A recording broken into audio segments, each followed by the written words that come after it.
नमस्कार, मैं पूजा from education department.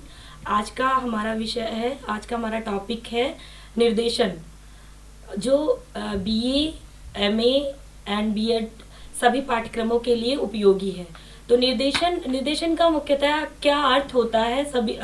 निर्देशन जीवन पर्यंत चलने वाली प्रक्रिया होती है। निर्देशन से तात्पर्य, निर्देशन एक ऐसी क्रिया होती है जिसके अनुसार एक व्यक्ति को सफल सहायता प्रदान की जाती है। निर्देशन से तात्पर्य इंगित करना, सूचित करना या पथ प्रदर्शन करना है, या व्यक्ति को उसकी आवश्यकताओं का या शक्तियों का ज्ञान इस प्रकार करा देना होता है कि वह अपनी शक्तियों को स्वयं पहचान सके। उदाहरण के लिए, जैसे जब श्री राम जी को लंका में श्री राम जी को जब सीता को ढूंढना था, तो तब हनुमान जी को अपनी शक्तियों का आभास नहीं था, तो उनको उनकी शक्तियों का आभास कराया गया था। तो इस प्रकार निर्देशन एक ऐसी प्रक्रिया होती है, या मानव को उसकी शक्तियों का ज्ञान इस प्रकार करा देना होता है कि वह अपनी शक्तियों की पहचान स्वयं कर सके। तो निर्देशन का जो केंद्र बिंदु होता है, उसकी समस्या नहीं बल्कि व्यक्ति होता है। तो निर्देशन छात्र की समस्याओं का अध्ययन करने के बाद सबसे पहले छात्र की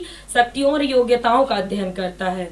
तो अगर निर्देशन की बात करें तो जोन्स ने एक डेफिनेशन दी है, निर्देशन से तात्पर्य इंगित करना, सूचित करना तथा पथ प्रदर्शन करना होता है। तो इसका अर्थ सहायता देने से अधिक होता है। इस प्रकार निर्देशन जो होती है जीवन पर्यंत चलने वाली प्रक्रिया होती है।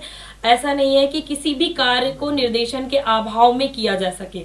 निर्देशन हमेशा चलता रहता है। छोटे छोटे कार्यों में, चाहे हम अपने घर में होते हैं, छोटे से भी कार्य करने जाते हैं। सपोज करिए, अगर हम किचन में ही हैं, तो हम चाय बनाने जब जा रहे होते हैं तो हमें नहीं पता होता है कि उसमें चाय में कितना पानी और कितनी चीनी दूध पड़ेगा। तो हम अपने से बड़ों का, भाभीियों का, घर में माँ का अपनी निर्देशन लेते हैं। तो निर्देशन जो होती है हमारे जीवन पर्यंत चलने वाली प्रक्रिया होती है।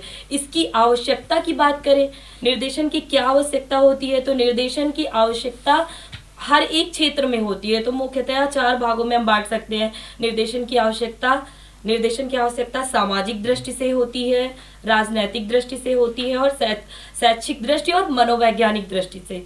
तो सामाजिक दृष्टि से निर्देशन की क्या आवश्यकता होती है? पहली आवश्यकता परिवर्तित पारिवारिक दशाएं। जो हमारा प्राचीन काल में बच्चे जो है घर में ही रह करके शिक्षा ग्रहण कर लेते थे, लेकिन अब ऐसा नहीं है, उनको बाहर निकलना होता है। तो उसके लिए निर्देशन की आवश्यकता होती है।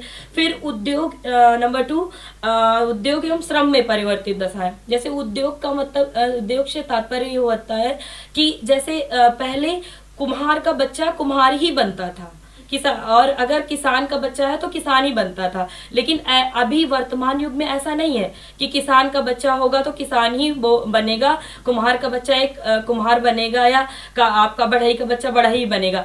इस समय की परिवर्तित जो दशाएं हैं उसके अनुसार आप किसी भी व्यवसाय को चुन सकते हैं, और उस व्यवसाय को चुनने के लिए हमें गाइडेंस की अत्यंत आवश्यकता होती है। जनसंख्या में परिवर्तन, इस समय जनसंख्या में तीव्रता से परिवर्तन हो रहा है, इसके लिए गाइडेंस निर्देशन की आवश्यकता होती है।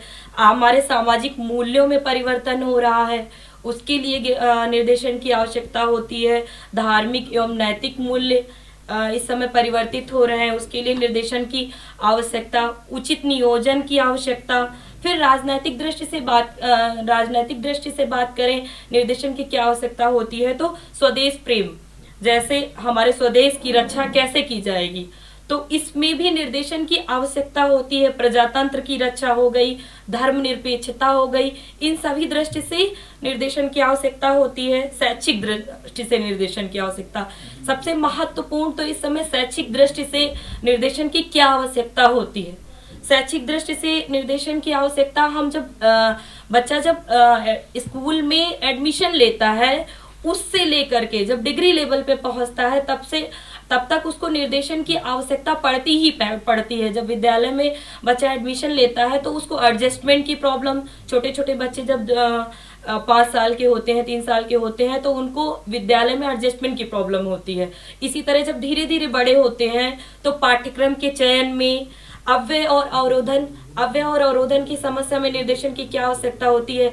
अव्यय, बहुत सारे बच्चे ऐसे होते हैं जो बीच में ही हम वो क्लासेस को छोड़ के चले जाते हैं। जैसे 4th क्लास को छोड़ दिया उन्होंने, तो अवरोधन अव्यय हो गया, उनका पैसा भी वेस्ट हुआ और वो उस क्लास को पूरा भी नहीं कर पाए। इसी तरह अवरोधन की बात करें तो कभी ना कभी उसी क्लास में बार बार फेल हो जाना। तो इस दृष्टि से शैक्षिक निर्देशन की आवश्यकता होती है। विद्यालयों की संख्या में इस समय वृद्धि हो रही है, उसमें निर्देशन की आवश्यकता। अनुशासनहीनता की समस्या, चाहे वो आपका स्कूल का स्तर हो या विश्वविद्यालय स्तर हो, अनुशासनहीनता की समस्याएं बहुत ज्यादा जन्म लेती जा रही हैं, उसमें भी निर्देशन की आवश्यकता होती है। फिर सामान्य शिक्षा के क्षेत्र में वृद्धि होती है, फिर निर्देशन की आवश्यकता होती है। फिर लास्ट में अगर हम बात करें मनोवैज्ञानिक दृष्टि से निर्देशन की क्या आवश्यकता होती है, तो व्यक्तिगत भिन्नताओं के अनुसार निर्देशन की आवश्यकता होती है। उसमें व्यक्तिगत भिन्नताओं में संतोषप्रद समायोजन। हम लोग मोस्टली ये करते हैं कि व्यक्तिगत भिन्नताओं में व्यक्तियों में हर तरह के लोग पाए जाते हैं, हर व्यक्ति में व्यक्तिगत भिन्नता पाई जाती है। हम जैसे हम हैं, हमारे अंदर कोई और व्यक्ति भिन्नता है, कोई मेरे बगल में बैठा है उसमें कोई ना कोई और व्यक्ति भिन्नता है, तो सब में व्यक्तिगत भिन्नता होती है। इंडिविजुअल डिफरेंस हर एक व्यक्ति में पाया जाता है। किसी में संतोषप्रद समायोजन होता है, किसी में नहीं होता है। भावात्मक, बहुत सारे लोगों की इमोशंस की प्रॉब्लम होती है भावात्मक समस्याओं में। भावात्मक समस्याओं के अंतर्गत कुछ लोग ज्यादा इमोशनल होते हैं, वो समस्याएं आपकी।